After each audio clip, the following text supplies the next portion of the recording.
चलिए दोस्तों, आज फिर एक बढ़िया सा नाश्ता आपके साथ में मैं शेयर कर रही हूँ। और इसके लिए हमें बहुत ही टेस्टी और बहुत ही डिलीशियस गेहूं के आटे से बनाकर तैयार करना है। बच्चे हो जाएंगे खुश और आप भी हो जाएंगे उनसे ज़्यादा सुपर खुश। तो हे गाइस, आप सभी का एक बार फिर से बहुत बहुत स्वागत है।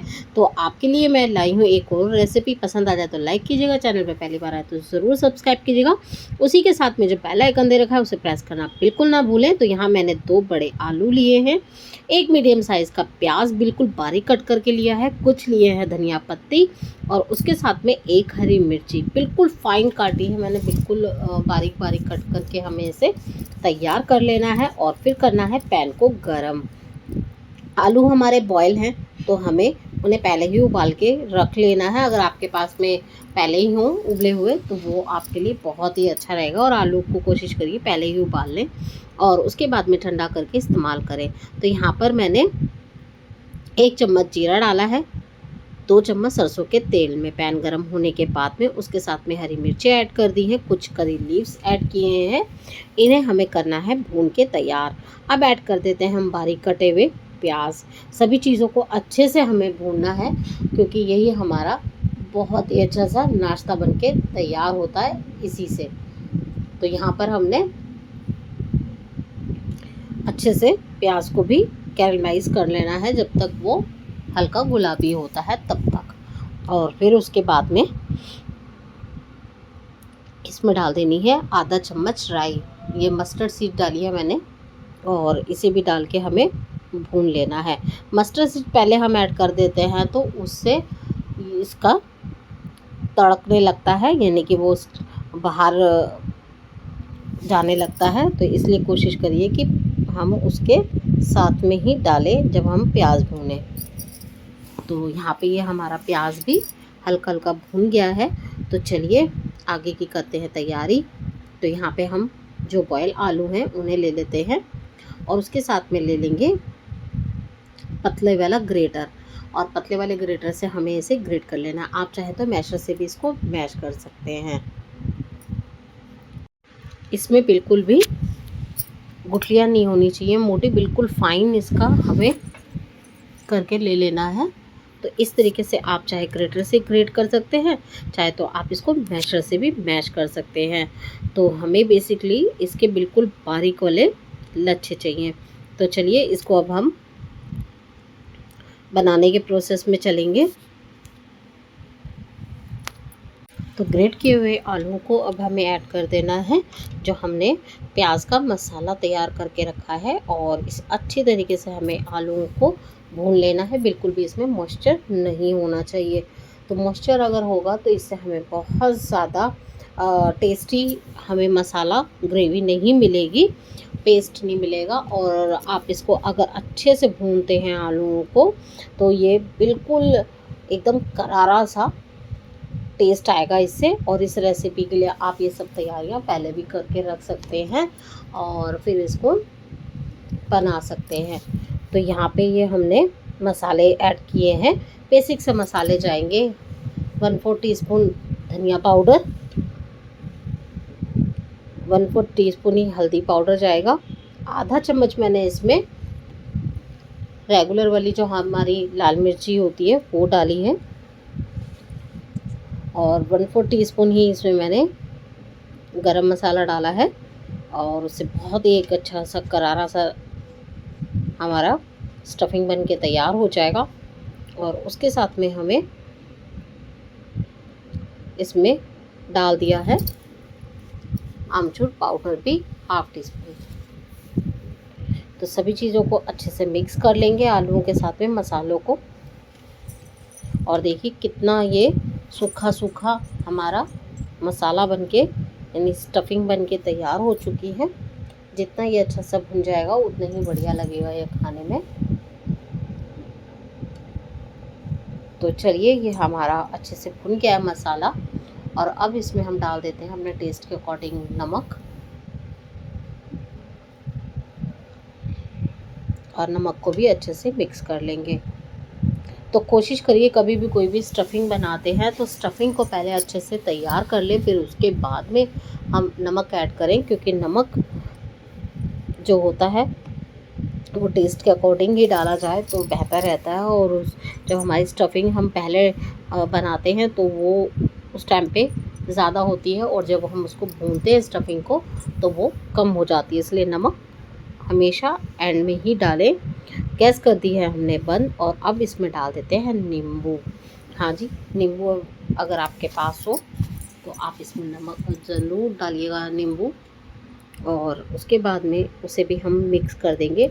और जो नींबू डालने का प्रोसीजर है ये हमें गैस बंद करके ही डालना चाहिए, नहीं तो उससे कड़वापन आने लगता है।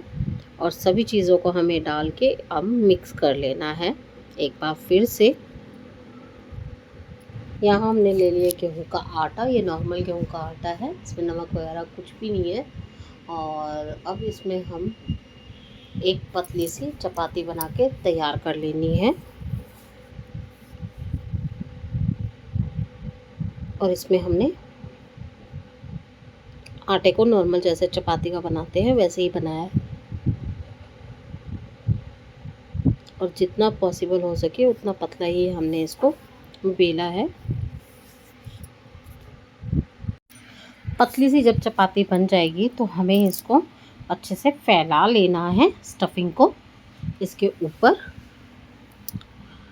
और बहुत ही बढ़िया सी इसकी एक लेयर हम फैला देते हैं। और आप इस नाश्ते को बच्चों के लंच बॉक्स में दे सकते हैं, उनको ब्रेकफास्ट में दे सकते हैं, या कोई पिकनिक ओकेजन, किट्टी पार्टी या कोई भी बर्थडे पार्टी हो आप उसमें ये सर्व कर सकते हैं एज अ स्नैक्स। स्टार्टर के रूप में आप इसे दे सकते हैं। तो चलिए, इसको हमने फैला लिया है और अब करना है हमें इसको रोल। तो हम इसकी एक तरफ से किनारा उठाएंगे और कुछ इस तरीके से पुश करते हुए आगे की तरफ इसको हमें रोल कर लेना है। और इस तरीके से हल्का सा टैप कर लेंगे। हमें गोल नहीं चाहिए, हमें थोड़ा सा चपटा ही इसका रोल बनाना है। और उसके बाद में हमें इसकी कटिंग करनी है। तो कटिंग हम कुछ इस तरीके से करेंगे, इसके एजेस यानी कि एंड और फर्स्ट इसकी साइड हम काट देते हैं, और उसके बाद में हम इसको कुछ डायमंड शेप में कट कर लेंगे। इस तरीके से तिरछे इसकी कटिंग करेंगे तो बहुत ही सुंदर लगता है, सर्व करने में भी बहुत ही प्यारा इसका डिज़ाइन आता है। और ये देखिए इसमें स्टफिंग कितनी अच्छी दिख रही है, बहुत ही यमी स्टफिंग बनके तैयार होती है। आप इसको डोसे में इस्तेमाल कर सकते हैं, एज अ सूखी सब्ज़ी इस्तेमाल कर सकते हैं। कहीं सफ़र में जा रहे हो तो आप ये ले जा सकते हैं। और चलिए इनको अब आगे की प्रोसेस में चलते हैं लेके। तो यहाँ पे हमने ले लिया है कॉर्नफ्लावर, और इसमें हम डाल देते हैं पानी। तो हमें इसका एक घोल तैयार करना है, और 2 चम्मच कॉर्नफ्लावर में हमने 1 से 1.5 टेबलस्पून पानी डाला है, और एक पतली सी स्लरी बना के तैयार कर ली है। इससे ये नाश्ता और ज़्यादा क्रंची और टेस्टी बनेगा। तो चलिए स्लरी बन के तैयार हो चुकी है। ऑयल भी हमारा बहुत अच्छे से गर्म हो गया। अब कर लेते हैं इसको लो टू मीडियम गैस पे, और जो स्लरी हमने बनाई है उसमें इन पीसेस को डिप करके यानी कि डुबो के हमें ऑयल में डालते जाना है। तो मैं यहाँ शैलो फ्राई कर रही हूँ, आप चाहे तो इसे डीप फ्राई भी कर सकते हैं। और सभी पीसेस को हम इसी तरीके से इसमें डाल के तैयार कर लेंगे, और ये बेहतरीन सा नाश्ता झटपट बन के तैयार हो जाता है। और जब ये एक साइड से और ये दिख जाएगा, एक तरफ से सिक चुके हैं, पलट देंगे। इन्हें पलट लेते हैं सीखने में।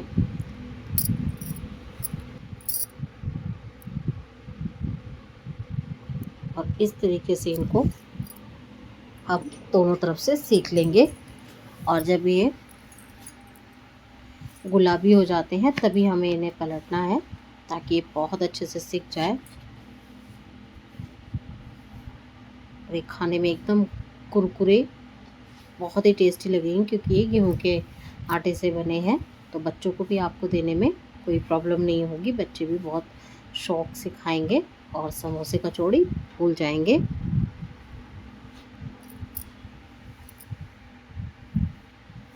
तो ये हमने सारे ही पलट के तैयार कर लिए हैं। दूसरी साइड से भी सिकने देते हैं इनको और अच्छा सा कलर आने देते हैं।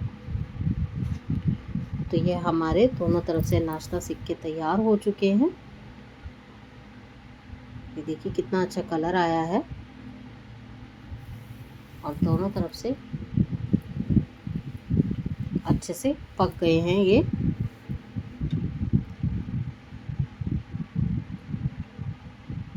तो चलिए इन्हें अब हम निकाल लेते हैं कि हमारा नाश्ता बहुत बढ़िया तरीके से सिक चुका है।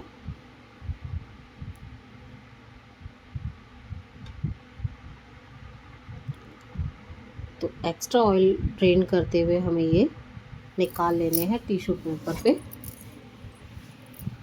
सारे ही नाश्ते को। और यकीन मानिए ये इतना बेहतरीन नाश्ता लगता है, बहुत ही टेस्टी लगता है। तो चलिए करते हैं इसको सर्व भी।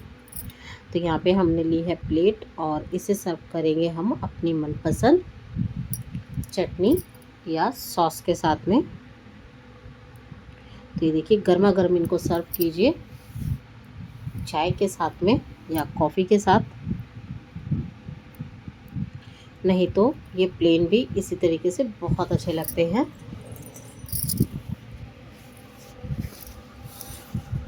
ये देखिए गर्मा गर्म एकदम करारा हमारा नाश्ता बनके तैयार हो चुका है। सारे ही नाश्ते को हम अरेंज कर लेते हैं और इसके साथ सर्व करे हैं हमने केचप। केचप के साथ में ये बहुत ही टेस्टी लगता है। आप इसके साथ धनिया पुदीने की चटनी, मेयोनीज़ कुछ भी अगर आप सर्व करेंगे तो बहुत अच्छा लगेगा। एक फ्राइड मैंने हरी मिर्ची भी इसके साथ में सर्व कर दी है। और देखिए कितना क्रंची बना है ये, बहुत ही क्रंची ये नाश्ता बनके तैयार हुआ है। आई होप आपको ये रेसिपी बहुत पसंद आई होगी। पसंद आई तो लाइक शेयर कमेंट और सब्सक्राइब करना ना भूलें। Thank you for watching.